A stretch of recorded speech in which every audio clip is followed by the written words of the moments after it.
我係做舊物修復改造嘅，你知啦，有啲舊古董修復完之後再賣翻出去，嗰個價都……你等等先，25年嘅市場規模達到2108億，你修復啲乜嘢啊？點收費嘅？好多喎，乜柒都整過嘅，陶瓷啊、家私啊，仲有啲咩電子產品啊咁樣咯。一般200蚊起，上不封頂嘅。你最貴收過啲乜嘢啊？我記得幫一個香港老細整好咗個花樽，咁個樽底咧就係爛咗少少嘅，其實都唔叫爛啦，佢就係有一條細紋。咁幫佢整好之後，個老細又塞咗8千蚊俾我。後面聽講佢攞咗去拍賣，咁啊好似賣咗成億喎，有啲可唔可以講㗎？大家最後都係唔係我係拆過有呢條度。其實呢啲咧只不過係個別案例嚟嘅啫，就冇你哋揾得咁多嘅。對於我嚟講，錢就唔係咁重要咯。錢唔重要？係啊。咩比錢重要啊？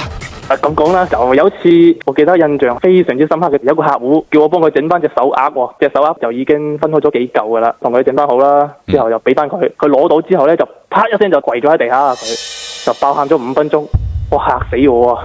即係後邊先知道原來隻手鐲係佢阿媽生前留俾佢嘅，就話可能冇咩機會再見到佢成家立業啊、組新抱啊咁樣咯。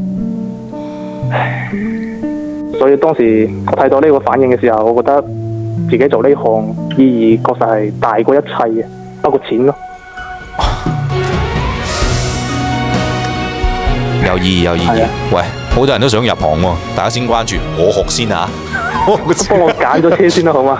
對唔住啊！我而家嘅工作咧，要四周圍跑嘅，就一邊工作啊，一邊修圖啊咁樣。我而家嗰台咧就係增程車嚟嘅。唉，當時買嗰陣咧，以為好慳啦，點知要10幾個油嘅。咁我大概知道咩車？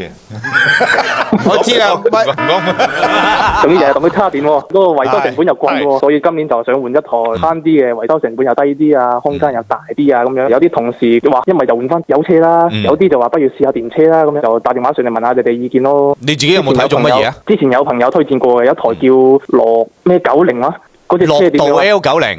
係。其實我哋上幾日啦，唔知大家有冇收到風嘅就係，我哋都會去做呢個嘅車貼尋親呢個傳遞，即係幫嗰啲走失咗嘅細路仔啊，將佢哋嘅信息貼喺個貼紙嗰度，就開住呢一部嘅樂道 L90去到唔同嘅城市咧，幫啲願意貼嘅車友咧，將嗰啲信息貼上去佢哋部車嗰度嘅，即係我哋都係用呢部車嘅。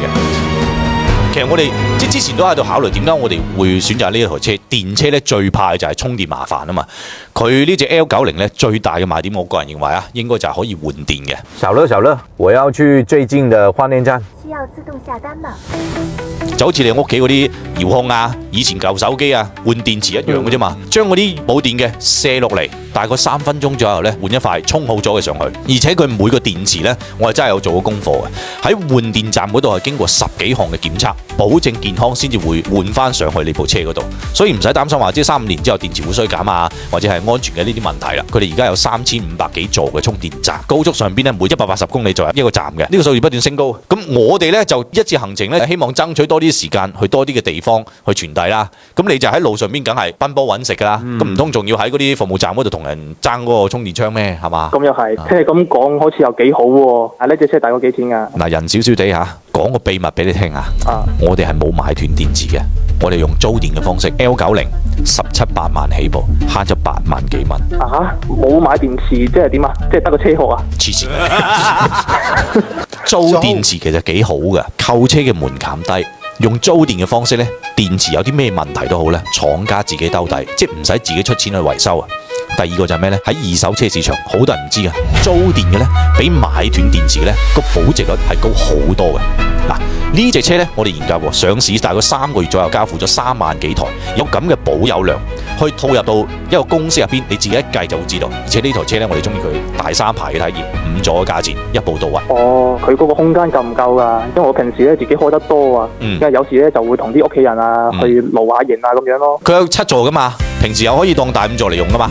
內部好寬闊㗎，我幾中意佢前備箱係有240升嘅空間，我哋好多行李咩都放喺前備箱嘅，買菜啊、魚蝦蟹啊嗰啲全部放晒喺前邊，就唔使成部車都有晒味啦，即係唔使有嗰啲海味啊。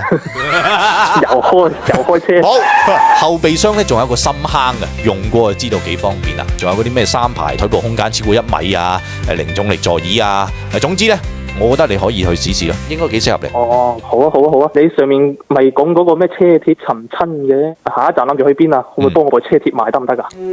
好得，廣州、珠海、肇慶、廣西、茂名、湛江等等，各位關注我。如果想了解或者要我哋去邊度啦嚇，快啲喺評論區度睇睇。好好好好。跟住加點讚，用添冇使煩。